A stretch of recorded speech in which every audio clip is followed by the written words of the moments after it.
വെച്ചാൽ പലസ്തീൻകാരിൽ നമ്മൾ എല്ലാം ഇങ്ങനെ അറിയിച്ച് ചെയ്യണമെന്നില്ലല്ലോ.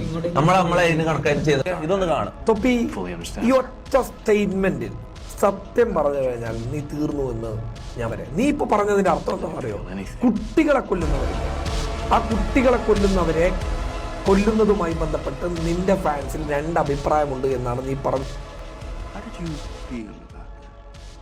ലോക്കോലും കിക്കിലെല്ലാം സ്ട്രീം ചെയ്യുന്ന ടൈം മുതൽ ഉള്ളവർക്ക് അറിയാം. ആ ടൈം നമ്മൾ എത്ര പലസ്തീനെ സപ്പോർട്ട് ചെയ്ത് എത്ര സംസാരിച്ചിട്ടുണ്ട്, എത്ര പൈസ ഡൊണേറ്റ് ചെയ്തിട്ടുണ്ട്. ഈ ഹെയ്റ്റേഴ്സ്, ഈ വീഡിയോ ഉണ്ടാക്കി ഇടുന്ന ആൾക്കാരോട് എനിക്ക് പറയാനുള്ളത്, ഇവരെന്താ പറയുന്നത് അറിയോ? ഇവർ മൊത്തം വളച്ചൊടിക്കുന്ന കാര്യങ്ങൾ.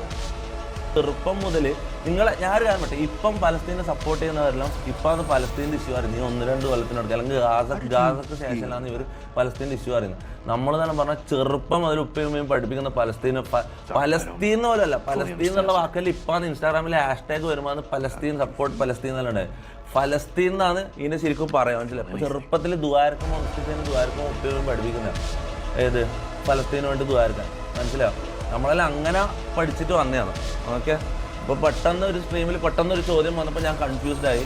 ഞാൻ മണ്ടത്തരം എൻ്റെ വായിന്ന് വന്നുപോയി. ശരിയാണ്. ഓക്കെ, അതിന് റിയലി സോറി. അത് ആർക്കെങ്കിലും അങ്ങനത്തെ ഒരു ഞാൻ അങ്ങനെ ഒരു ഇസ്രായേൽ സപ്പോർട്ടറാണെന്ന് ഒരു നിമിഷമെങ്കിലും നിങ്ങൾ ചിന്തിച്ചു പോയെങ്കിൽ I am really sorry. I M a Muslim, I don't support Israel. Okay.